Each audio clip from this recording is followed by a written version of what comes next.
Bonjour pour cette nouvelle chronique RH qui va parler de l'article 55. J'ai invité François Gueuse pour en parler avec moi. François, l'article 55, ça te dit quelque chose? Quand on parle de loi en ce moment, on parle souvent de la loi travail. Et te connaissant, je pense que tu veux surtout me parler de ce que l'on appelle, je trouve abusivement, le droit à la déconnexion.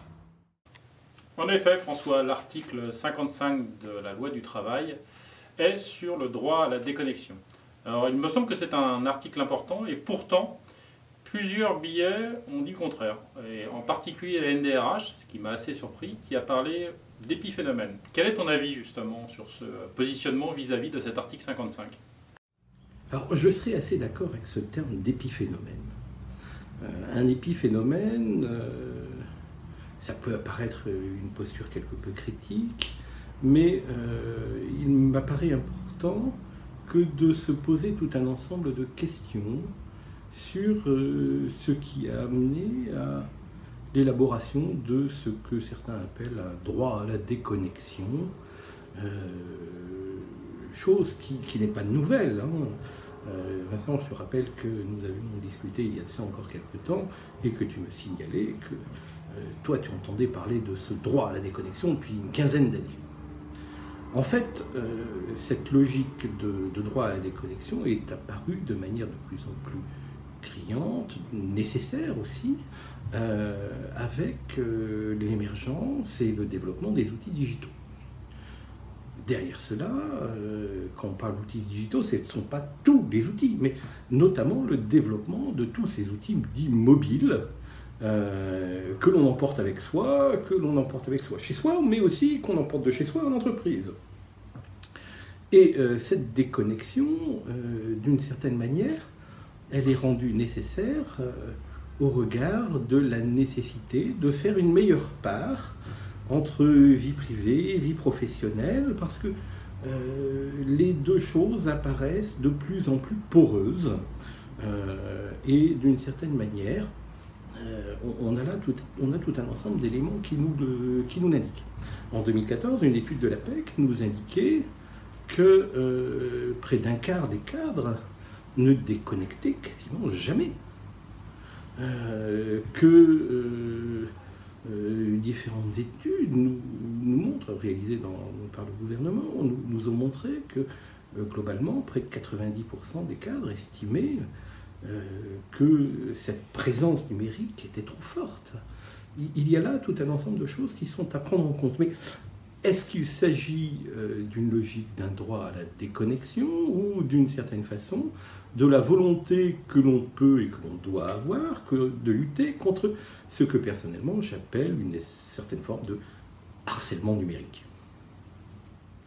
Alors, derrière cette logique de harcèlement numérique, on peut se poser tout un ensemble de questions et de remarques sur la manière dont il se met en place, dont il prend de plus en plus de place avec le développement des systèmes mobiles, et d'une certaine façon, parler de droit à la déconnexion, pour moi, évoque une véritable question qui est, mais globalement, quel est le niveau d'obligation à la connexion? Il y a beaucoup de choses intéressantes dans le rapport Meckling. Maintenant, avions-nous besoin d'un article de loi pour avoir ce rappel au bon sens? Ensuite, j'ai envie de dire que la loi est sans doute relativement légère dans son contenu et dans ce qu'elle nous dit de ce qu'on peut faire, de ce qu'on ne peut pas faire. D'ailleurs, elle ne nous dit pas grand-chose. Si ce n'est qu'il va falloir engager un dialogue avec les partenaires sociaux et qu'à défaut, il va falloir mettre en place une charte d'utilisation raisonnée de ces outils digitaux. Oui, mais la vraie question, elle est ailleurs. Qu'est-ce qui fait que, d'une certaine façon, certaines personnes se sentent complètement investies dans l'entreprise, au point de ne pouvoir déconnecter, de rester en permanence avec des outils numériques et joignables, accessibles à tout moment, alors qu'en fait, ils ne relèvent pas, et leur métier ne relève pas de la logique de l'astreinte. Ça, c'est un point quand même à avoir en tête, d'une certaine manière. Le problème, il n'est pas tant technologique que dans les usages et dans la manière dont certaines personnes perçoivent leur poste, leur importance à l'intérieur de leur. Épiphénomène ou pas, le rapport Mettling avait déjà travaillé avec les partenaires sociaux sur ce droit à la déconnexion et sur la digitalisation du travail avec la transformation des entreprises. Alors, ce qui est intéressant vraiment dans cet article 55, c'est que c'est une ouverture de nouveau à la négociation avec en point d'orgue le fait de trouver des accords sur ce droit à la déconnexion.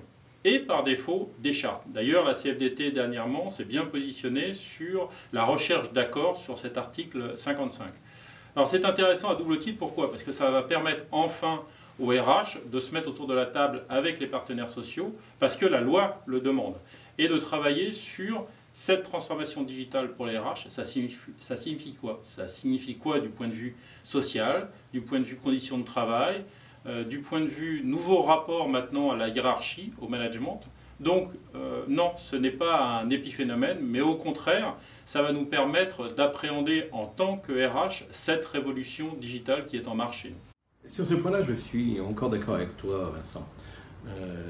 Reprenons l'exemple du mail, parce que c'est celui qui touche véritablement tout le monde, ou quasiment tout le monde, et sur lequel, eh bien, j'ai envie de dire, on a parfois un petit peu plus de recul. Ce sont des exemples que je prends depuis une quinzaine d'années avec les étudiants des masters RH dans lesquels j'interviens. On a en fait tout un ensemble de petites choses. Les mails, c'est quoi? Les mails, c'est bien souvent une technique, une technologie qui est rentrée par la fenêtre. Avez-vous été formé à l'utilisation du mail? Personnellement, moi, non. Et ceci a pour conséquence tout un ensemble de petites dérives. C'est tellement simple de mettre un copie pour information, un CC, vous savez.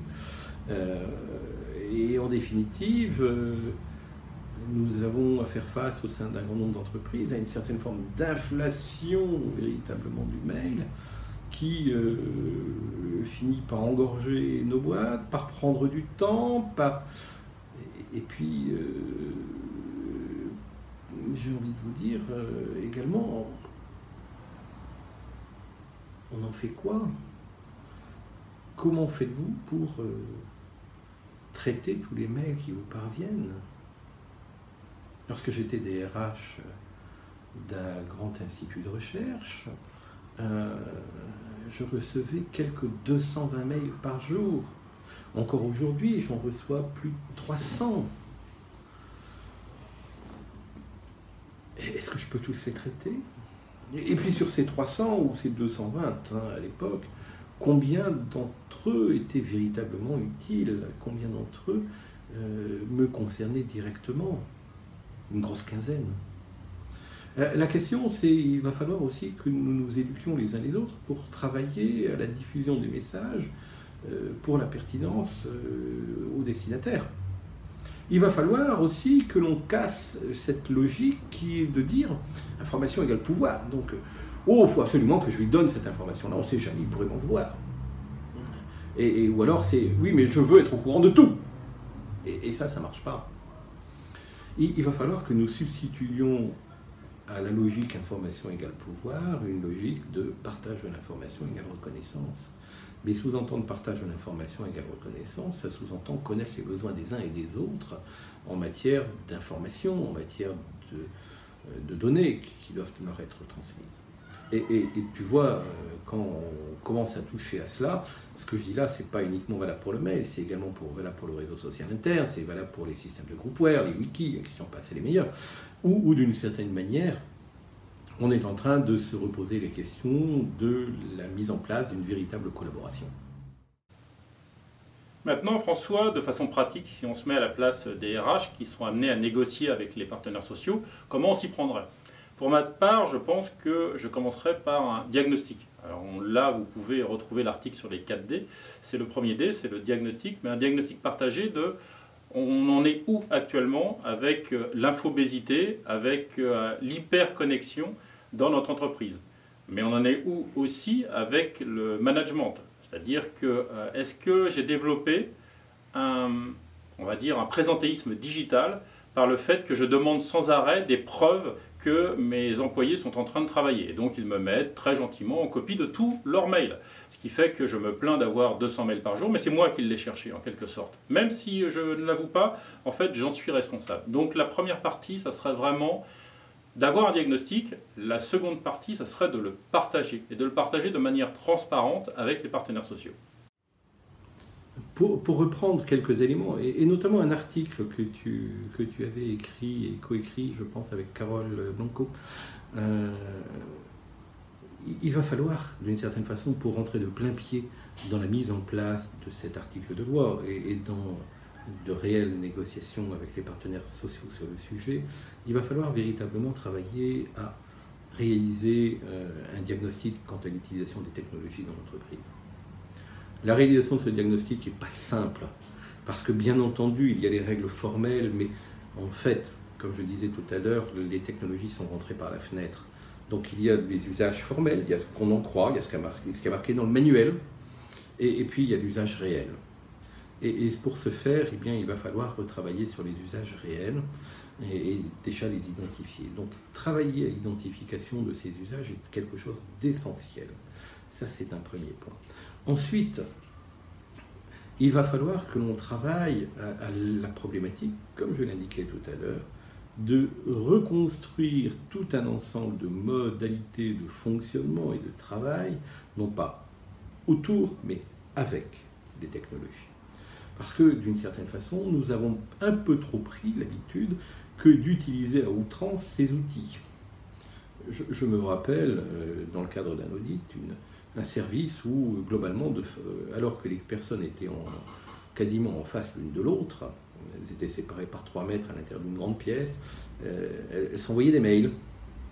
Alors, bien entendu, s'envoyer des mails quand on a la nécessité que d'échanger tout un ensemble de documents, de dossiers, etc. Ça peut être une solution facile. Mais la relation humaine est importante. Ensuite, il va falloir aussi que l'on réfléchisse à toutes ces logiques que l'on demande, et notamment en encadrement. Il y a tout un ensemble de personnes concernant l'engagement.